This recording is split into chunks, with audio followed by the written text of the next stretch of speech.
ETV YouTube channels లో మీ వ్యాపార ప్రకటనల కోసం ఈ నంబర్కి కాల్ చేయండి.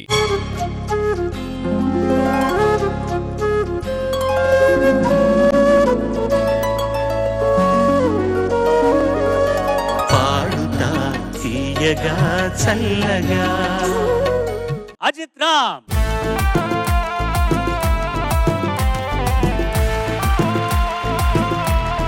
ఏ పాట సెలెక్ట్ చేసుకొని పాడబోతున్నావు? కానీ ఒక్క రిక్వెస్ట్ బ్రో, అయితే నేను ఫస్ట్ ఎపిసోడ్లో నేను సరిగ్గా ఇంట్రడ్యూస్ చేసుకోలేదు, మా అమ్మ నాన్న పేర్లు కూడా చెప్పలేదు బ్రో. ఇప్పుడు ఇంట్రడ్యూస్ చేసుకోను. నువ్వు అడుగుతున్నావా చెప్తున్నావా? అడుగుతున్నాను బ్రో. కానీ అయితే అందరికీ నమస్కారం. నా పేరు అజిత్ రామ్. నా పేరుకి ఒక అర్థం కూడా ఉంది. ఏ అంటే అరుణ మా అమ్మ పేరు, జే అంటే జగన్మోహన్ రావు మా నాన్న పేరు, ఐటీహెచ్ అంటే ఇష్టమైన తనయుడు అంటే ఇష్టమైన కొడుకు, ఆర్ఏ అంటే రాఘవరావు మా తాతగారు, ఎం అంటే మంజులాదేవి మా నానమ్మ గారు. మా అమ్మగారి పేరు శ్రీమతి అరుణ గారు మరియు మా నాన్నగారి పేరు శ్రీ జగన్మోహన్ రావు గారు. నువ్వు స్వయంగా నువ్వు కనిపెట్టావా ఇది? అందరి పేర్లు ఉండేటట్టు చేయాలని చెప్పేసి నాన్నగారు అట్లాగా ఫుల్ ఫామ్ లాగా అబ్రివేషన్ లాగా. నీ పేరేంటి ఇంతకి? అజిత్ రామ్. ఓకే.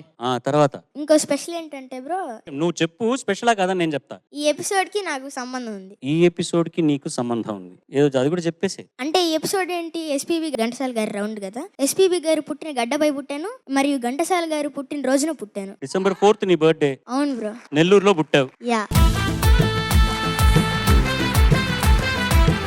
అందరికీ నమస్కారం. అందరికీ నమస్కారం. ఇప్పుడు నేను పాడబోయే పాట నా హృదయంలో నిద్రించే చెలి, చిత్రం ఆరాధన, సంగీతం సాలూరి రాజేశ్వరరావు గారు, రచయిత శ్రీశ్రీ గారు మరియు గానం ఘంటసాల గారు. All the best. Thank you bro.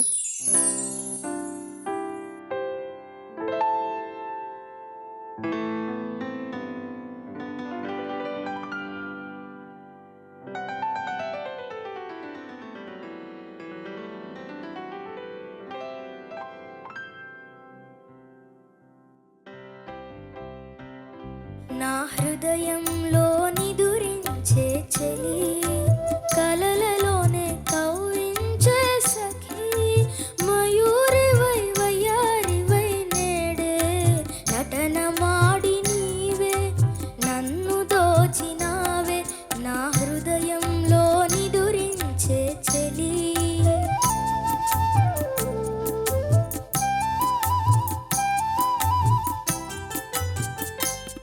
నీ కన్నులలోనా దాగెనులే వెన్నెల సోనా, కన్నులలోనా దాగెనులే వెన్నెల సోనా, చకోరమై నిన్ను వరించి అనుసరించినానే కలవరించినానే, నా హృదయంలో నిదురించే చెలి, కలలలోనే కవ్వించే సఖి, మయూరివై వయ్యారివై నేడే నటన మాడి నీవే నన్ను దోచినావే, నా హృదయంలో నిదురించే చెలి.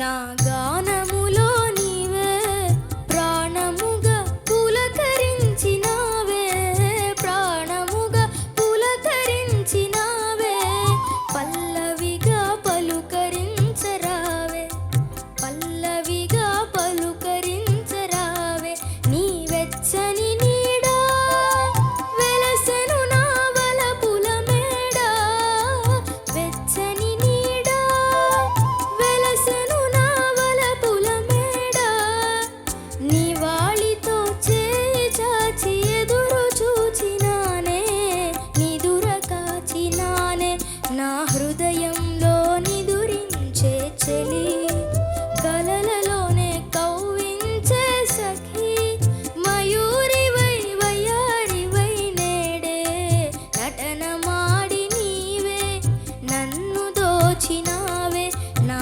హృదయంలో నిదురించే చెలి.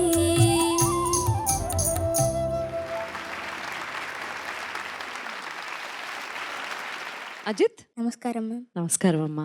ఒక్క నిమిషం పాటు ఒక 30 seconds గుక్క తిప్పుకోకుండా ఘంటసాల మాస్టర్ గారి గురించి చెప్పు. నువ్వు బిగినింగ్ లో ఇంట్రడక్షన్ అప్పుడు ఏదో మాట్లాడావు కదా, అలా మీరే చెప్పండి మ్యామ్. అంత ప్రిపేర్ అయ్యి వచ్చావు కదా నాన్న ఇందాక వేరే ఏదో సంగతుల గురించి. అలా ఘంటసాల మాస్టర్ గారి గురించి నువ్వేం తెలుసుకున్నావు అని అడుగుతున్నా అంతే. నా హృదయం ఈ పాట నేర్చుకున్నాడు. ఇలాంటివి ఇప్పుడు పాటలు నేర్చుకుంటున్నప్పుడు ఆ పాట పాడిన గాయని గాయకుల గురించి, వారి గొప్పతనం గురించి, వాళ్ళు ఎందుకు అంత గొప్ప వాళ్ళు అయ్యారు, because you want become a singer right yes ma'am. కదా. అలాంటప్పుడు వాళ్ళ గొప్పతనం గురించి కూడా తెలుసుకుంటూ ఉండప్పుడప్పుడు. ఓకే అది చాలా ఉపయోగపడే నాలెడ్జ్ నీకు. సరేనా? ఏం చేస్తున్నారంటే చిన్నపిల్లలు, నేను ఒప్పుకుంటాను, సో మీ కంఫర్ట్ జోన్ లోకి పాటను తెచ్చుకొని పాడేస్తున్నారు. కంపోజర్ సాలు రాజేశ్వరరావు గారే ఉండి ఒరిజినల్ గా నువ్వే పాట పాడే సింగర్ అనుకున్నప్పుడు ఆయన చాలా పర్టికులర్ గా ఆ గమకం వచ్చే వరకు నీ చేత ప్రాక్టీస్ చేయించి ఆ పాట రికార్డ్ చేస్తారు. ఓకే, ఆ చిన్న చిన్న గమకాల్ని ఈజీగా తీసుకొని దయచేసి వదిలేకండి. సాధ్యమైనంత వరకు ప్రాక్టీస్ చేసి అది వచ్చేలాగానే చేయండి. నీకు ఒక్కడికే కాదు, చాలా మందికి చెప్తాను ఇక్కడ. ఆ చిన్న చిన్న గమకాలే నార్మల్ సింగింగ్ కి, ఒక ప్లేబ్యాక్ సింగింగ్ రేంజ్ కి ఆ డిఫరెన్స్ చూపించే విషయాలు. అవి చాలా చాలా ముఖ్యమైన విషయాలు. చిన్న గమకం మిస్ అయ్యావు, నాకు తెలుసు అది నువ్వు మిస్ అయ్యావన్న సంగతి మన వాళ్ళందరికీ తెలుసు. ఇక్కడ ఆ పాట తెలిసిన చరణ్ గారితో అందరికీ తెలుసా, కానీ నువ్వు చిన్న పిల్లవాడివి కదా అని చెప్పి క్యూట్ గా ఉందని చెప్పి వదిలేస్తాం, కానీ అది అలవాటు అయిపోతుంది. That is not right. Okay yes ma'am. కదా, నువ్వు కూడా ఒప్పుకుంటున్నావు కదా? అవును మ్యామ్. అయితే నేను కూడా right. So thank you so much for listening to me. కానీ చాలా మంచి పాట సెలెక్ట్ చేసుకున్నావు, చాలా మంచి పాట పాడావు. Thank you. Thank you ma'am. Ajith Ram, నమస్తే సార్. నమస్తే. What a package you are. నువ్వు వస్తే పాట కూడా అంత బాగా పాడతావు, మాటలు అంత బాగా మాట్లాడతావు, ఎన్నో విషయాలు తెలుసు నీకు. నిజం చెప్పాలంటే పాడుతా తీయగా కార్యక్రమానికి Ajith Ram is one gift we've got. Thank you sir. అంత బాగా పాడావు. Very good. All the Sunitha garu చెప్పిన ఆ చిన్న విషయాల్ని గమనించి ఇంకా బాగా పాడొచ్చు. But very happy. Thank you. Thank you sir.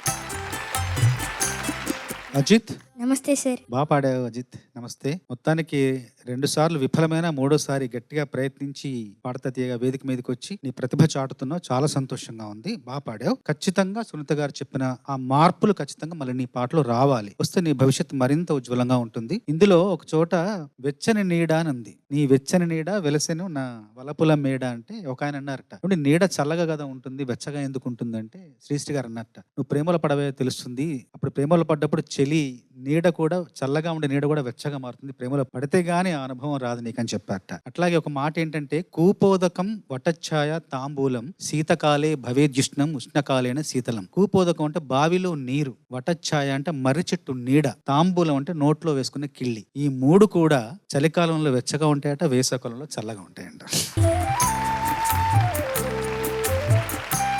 ఈ పాట తెర మీద చూస్తున్నప్పుడు ఏఎన్ఆర్ గారు పియోనో వాయిస్తారు. ఆ పియోనో వాయించేప్పుడు అక్కడ వేళ్ళు ఆయనవి కాదు, రాజేశ్వరరావు గారు పెద్ద అబ్బాయి రామలింగేశ్వర గారు వేళ్ళు, ఆ వేళ్ళు నటించాయి. 2 సార్లు ఆడిషన్లో ప్రయత్నం చేసి 3వసారి సాధించావు వీడికి రావడానికి కదా. సో ఇక్కడ నుంచి నీ పర్ఫార్మెన్స్ వేరే లెవెల్లో ఉండాలి. ఫస్ట్ రౌండ్ అయిపోయింది, నెక్స్ట్ రౌండ్ నుంచి వేరే లెవెల్లో పర్ఫార్మ్ చేయాలి నువ్వు. Okay sir. Okay bro. Okay bro. All the best bro. Thank you bro. Good luck. Well done. Thank you bro. ETV win app రోజుకి కేవలం రూపాయి మాత్రమే. ఇప్పుడే ఈటీవీ విన్ యాప్ డౌన్లోడ్ చేసి సబ్స్క్రైబ్ చేయండి.